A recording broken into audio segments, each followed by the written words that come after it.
Hello friends. आज हम लोग उपस्थित हैं एक नई प्लानिंग के साथ। और आज हम लोग प्रतियोगिता दर्पण सार माह दिसंबर का देखने वाले हैं।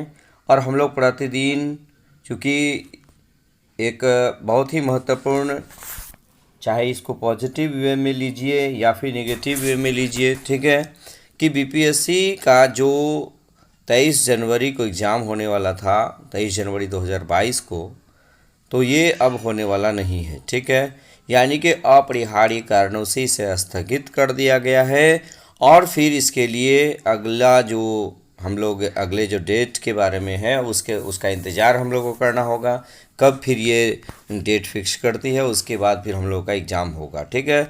तो अब हम लोग क्या देखेंगे कि जो प्रतियोगिता दर्पण है उसमें जो भी करेंट अफेयर्स है उसको हम लोग थोड़ा सा डिटेल में पढ़ने का प्रयास करेंगे। अगर पॉजिटिवली हम लोग लेते हैं तो निश्चित रूप से यह हम लोगों के लिए बहुत ही बेहतर मौका है, ठीक है।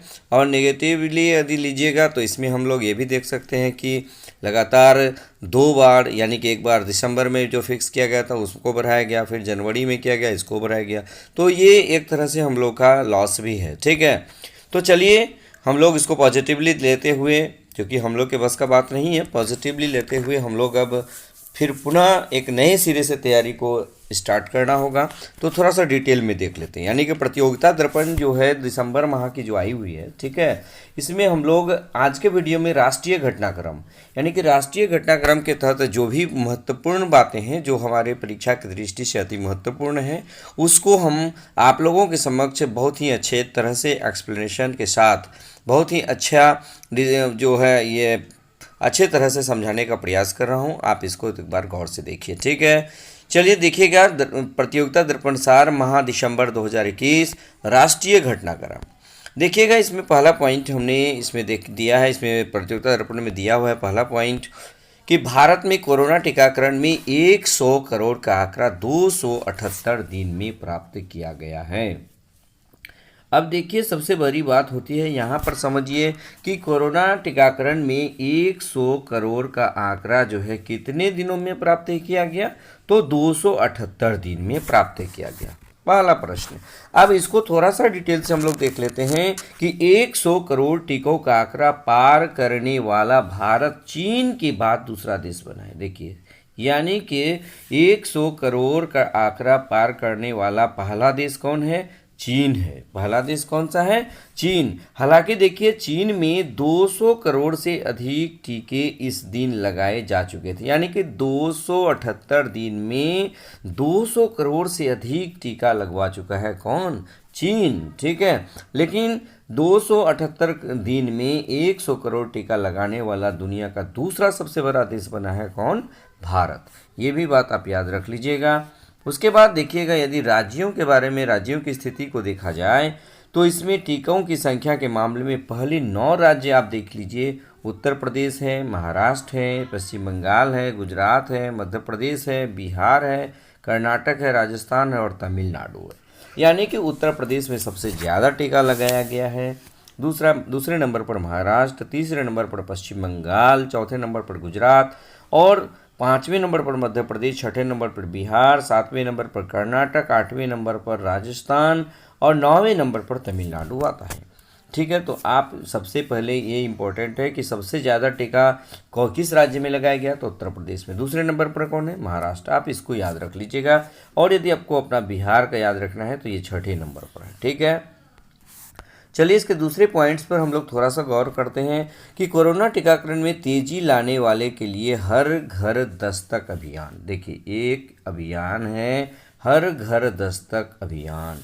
अब सवाल उठता है कि हर घर दस्तक अभियान का संबंध किससे है? तो इस अभियान का संबंध कोरोना टीकाकरण से है। और इस अभियान की जो शुरुआत हुई है 3 नवंबर 2021 को, यानी कि 3 नवंबर 2021 को हर घर दस्तक अभियान की शुरुआत की गई है और किसके द्वारा की गई है? तो प्रधानमंत्री श्री नरेंद्र मोदी के द्वारा की गई है। बात समझ में आ गया कि कोरोना टीकाकरण में तेजी लाने के लिए हर घर दस्तक अभियान का जो प्रारंभ किया है वो 3 नवंबर 2021 को किसके द्वारा किया गया? प्रधानमंत्री नरेंद्र मोदी द्वारा किया गया। ठीक है, चलिए उसके बाद हम लोग देखते हैं अगले पॉइंट्स को। ये भी बहुत इंपॉर्टेंट है, आप इसको बढ़िया से याद रख लीजिएगा कि कृषि एवं विमानन का सम्मिलन कर A2A मॉडल विकसित करेगी नई कृषि उड़ान 2.0 योजना। अब देखिए ये बहुत ही इंपॉर्टेंट है कि 2.0 योजना जो है, ये 2.0 योजना क्या है?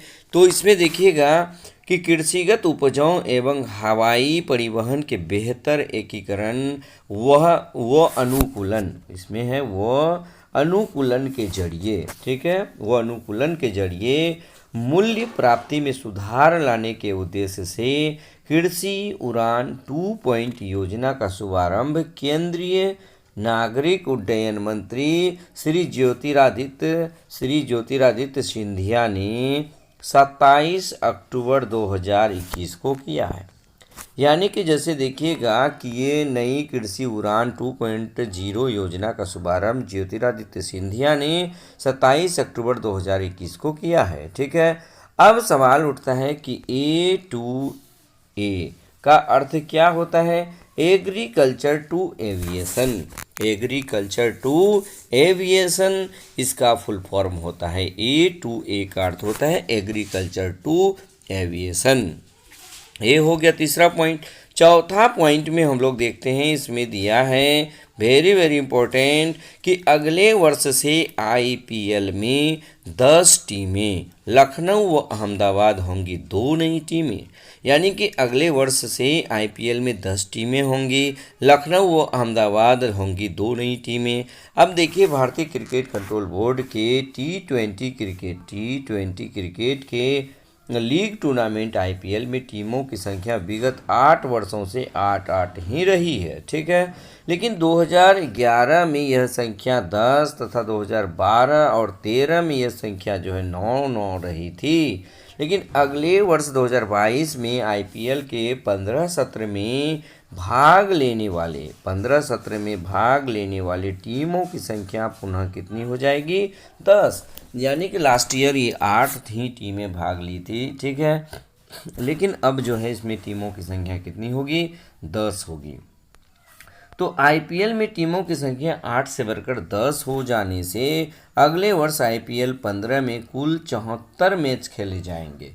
कुल कितने मैच खेले जाएंगे? यानी कि 15वें सीजन में कुल 74 मैच खेले जाएंगे। अभी तक 2014 से अब तक 8 टीमों वाली IPL सत्रों में खेले जाने वाले मैचों की संख्या 60 ही थी। ठीक है, यानी कि अब 14 मैच अधिक खेले जाएंगे। तो यानी कि बढ़ती अब 15वें सीजन से कितने मैच खेले जाएंगे? 74, यानी कि 74 मैच खेले जाएंगे। ठीक है, चलिए नेक्स्ट हम लोग देखते हैं नेताजी सुभाष चंद्र बोस के नेतृत्व वाली आज़ाद हिंद सरकार के गठन की 78वीं वर्षगांठ मनाई गई। कौन सी वर्षगांठ मनाई गई? ये इंपॉर्टेंट है कि 78वीं वर्षगांठ मनाई गई। महान स्वतंत्रता सेनानी श्री सुभाष चंद्र बोस ने अपने स्वतंत्रता संग्राम के तहत देश की आज़ादी की घोषणा करते हुए अंतरिम आज़ाद हिंद सरकार का गठन 21 अक्टूबर 1945 को सिंगापुर में किया था। अब जैसे देखिएगा ये 21 अक्टूबर 1945 नहीं, ये 43 कितना है? 1943 19 ये 3 होगा। ठीक है, ये क्या होगा? ये 3 होगा। आप इसको बढ़िया से देख लीजिएगा। यानी कि अंतरिम आज़ाद हिंद सरकार का गठन 21 अक्टूबर 1943 को सिंगापुर में किया था और उसके जो है आज़ाद हिंद सरकार के 78वीं वर्षगांठ के उपलक्ष्य में आयोजन 21 अक्टूबर 2021 को दिल्ली के लाल किले पर एक समारोह का संस्कृति मंत्रालय के तत्वावधान में किया गया।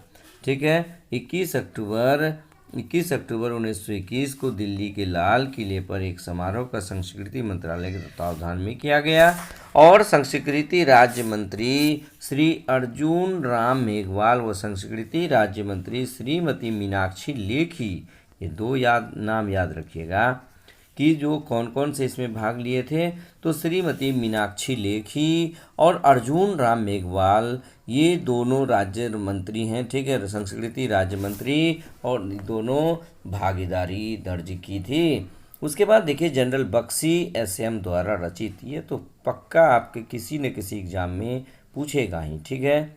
देखिए जनरल बख्शी एसएम द्वारा रचित पुस्तक boss the military dimension, the military history of INA and Netaji, इसका भी विमोचन इस अवसर पर किया गया। तो ये जो पुस्तक है जनरल बख्शी एसएम द्वारा रचित Bose the military dimension, the military history of INA and Netaji, ये पुस्तक निश्चित रूप से किसी न किसी एग्जाम में पूछेगा ही, ठीक है, आप इसको ज़रूर याद रख लीजिएगा, ठीक है। उसके बाद देखिएगा नेक्स्ट, देखिए इसमें लास्ट प्रश्न है, इसमें बहुत ही इम्पोर्टेंट है कि मणिपुर में मोइरांग, जहां इंडियन नेशनल आर्मी ने 14 अप्रैल 1944 को पहली बार तिरंगा फहराया था, में भी विशेष कार्यक्रम आयोजित किए गए। ये क्वेश्चन बार बार पूछा जाता है कि जो इंडियन नेशनल कांग्रेस है, यानी कि आज़ाद हिंद सरकार है, आज़ाद हिंद सरकार ने मणिपुर में या पूर्वोत्तर के कौन से राज्य में पहली बार तिरंगा फहराया था, तो उसका नाम है मणिपुर। और मणिपुर का कौन सा स्थान, मोइरांग नामक स्थान, यहाँ पर पहली बार तिरंगा झंडा फहराया गया था और वहाँ भी इस 78वीं वर्षगांठ के अवसर पर ये कार्यक्रम आयोजित किए गए, ठीक है। नेक्स्ट हम लोग देखते हैं छठे नंबर पे, छठे नंबर में क्या दिया गया है, आप इसको एक बार बढ़िया से देख लीजिएगा कि सीमावर्ती क्षेत्रों में सीमा सुरक्षा बल की शक्तियों में वृद्धि की गई है। सीमावर्ती क्षेत्रों में सीमा सुरक्षा बल की शक्तियों में वृद्धि की गई है। अब जैसे देखिएगा सीमा सुरक्षा बल BSF अधिनियम 1968 के तहत प्राप्त अधिकारों का उपयोग करते हुए सरकार ने पंजाब, पश्चिम बंगाल और असम में भारत, पाकिस्तान व भारत बांग्लादेश के बीच अंतर्राष्ट्रीय सीमा BSF के अधिकार क्षेत्र में वृद्धि अक्टूबर 2021 में की है, ठीक है, ये अक्टूबर 2021 में की है। अब देखिएगा इसके तहत इन राज्यों में अंतर्राष्ट्रीय सीमा से मौजूदा 15 किलोमीटर की जगह 50 किलोमीटर के बड़े क्षेत्र में तलाशी लेने, जब्ती करने और गिरफ्तार करने की शक्ति BSF को दी गई है। जबकि वहीं पाकिस्तान की सीमा से लगे गुजरात के क्षेत्रों में यह दायरा 80 किलोमीटर से घटाकर 50 किलोमीटर, यानी कि कहीं पर इसको बढ़ा दिया गया है तो कहीं पर इसे घटा भी दिया गया है, ठीक है। चलिए नेक्स्ट हम लोग देखते हैं 7 नंबर का सवाल, इसमें करा अग्नि 5 मिसाइल का सफल परीक्षण किया गया। अब अग्नि 5 मिसाइल का सफल परीक्षण ओडिशा के APJ अब्दुल कलाम द्वीप से 27 अक्टूबर 2021 को किया गया। यानी अग्नि 5 मिसाइल का सफल परीक्षण ओडिशा के APJ अब्दुल कलाम द्वीप से 27 अक्टूबर 2021 को किया गया। अग्नि 5 5000 किलोमीटर की दूरी जो है तक सतह से सतह मार करने, अग्नि 5 किस तरह का मिसाइल है, सतह से सतह पर मार करने वाला सक्षम स्वदेश निर्मित मिसाइल है। ये भी बात आप याद रखिएगा। कितना किलोमीटर दूरी तय करेगा, तो 5000 किलोमीटर दूरी तय करेगा, ठीक है। नेक्स्ट देखिएगा 8 नंबर का सवाल। 8 नंबर पॉइंट में क्या है, इसमें है स्वदेश विकसित लंबी दूरी के बम का DRDO व भारतीय वायुसेना द्वारा संयुक्त परीक्षण। स्वदेश विकसित लंबी दूरी के बम का जो विकास किया गया, इसका परीक्षण किया गया DRDO और भारतीय वायुसेना द्वारा किया गया। आपको ये पूछा जा सकता है कि स्वदेश में विकसित लंबी दूरी के बम का जो परीक्षण किया गया किसके द्वारा किया गया, DRDO के द्वारा और भारतीय वायुसेना के द्वारा किया गया, ठीक है। अब इसमें हम लोग देख लेते हैं कि लंबी दूरी की मिसाइल अग्नि 5 के सफल परीक्षण के 2 दिन बाद ही भारत ने स्वदेश निर्मित लंबी दूरी के बम का सफल परीक्षण 29 अक्टूबर 2021 को किया गया। ठीक है। जबकि अग्नि 5 का जो परीक्षण किया गया था, अग्नि 5 का परीक्षण 27 अक्टूबर को किया गया और ये स्वदेश विकसित लंबी दूरी के बम का जो परीक्षण है ये 29 अक्टूबर 2021 को किया गया। ठीक है। नेक्स्ट देखिएगा कि भारत के रक्षा अनुसंधान एवं विकास संगठन यानी DRDO ने इसका यह परीक्षण भारतीय वायुसेना के साथ मिलकर ओडिशा के तट के निकट एक एरियल प्लेटफॉर्म से किया। ठीक है। अगला देखिएगा 9 नंबर का पॉइंट देखिए, भारतीय नौसेना के लिए रूस में निर्माणाधीन स्टेल्थ फ्रिगेट सुशील की औपचारिक लॉन्च 28 अक्टूबर 2021 को किया गया। ये वेरी वेरी इंपॉर्टेंट है। ठीक है कि भारतीय नौसेना के लिए रूस में निर्माणाधीन, देखिए आप इसको बढ़िया से देख लीजिएगा, कहाँ निर्माणाधीन, रूस में निर्माणाधीन स्टेल्थ फ्रिगेट सुशील की औपचारिक लॉन्च 28 अक्टूबर 2021 को किया। उसके बाद देखिए आज का लास्ट पॉइंट 10वां पॉइंट है, स्वदेश निर्मित विध्वंसक युद्धपोत विशाखापट्टनम भारतीय नौसेना में शामिल किया गया। भारतीय नौसेना की मारक क्षमता में वृद्धि अक्टूबर 2021 में उस समय हुई जब P-15B परियोजना के तहत देश में ही निर्मित पहला विध्वंसक युद्धपोत विशाखापट्टनम उसे सौंप दिया गया। ठीक है। उसके बाद देखिएगा विशाखापट्टनम युद्धपोत को सुपरसोनिक ब्रह्मोस और ब्राक सहित सभी मिसाइलों और हथियारों से लैस किया गया है। यानी कि विशाखापट्टनम युद्धपोत सुपरसोनिक ब्रह्मोस और ब्राक ये सहित सभी प्रमुख मिसाइलों और हथियारों से लैस किया गया है। भारत में निर्मित ये सबसे लंबा विध्वंसक युद्धपोत है। अब इसमें देखिएगा एक बार में 42 दिनों तक समुद्र में रह सकता है। कितने दिनों तक रह सकता है? 42 दिनों तक समुद्र में रहने में सक्षम है। और इस युद्धपोत में 312 नौसेना के कर्मी को रहने की व्यवस्था है। नौसेना डिजाइन निदेशालय द्वारा डिजाइन किए गए इस युद्धपोत का निर्माण मुंबई स्थित मझगांव डॉक बिल्डर्स, ठीक है, डॉक बिल्डर्स, शिप बिल्डर्स, शिव नहीं ये शिप बिल्डर्स लिमिटेड द्वारा किया गया है। किसका निर्माण? तो विशाखापट्टनम युद्धपोत का निर्माण। ठीक है। तो आज हम लोग यहाँ पर क्या देखें, यहाँ प्रतियोगिता दर्पण का जो राष्ट्रीय घटनाक्रम है इस घटनाक्रम को देख लिए।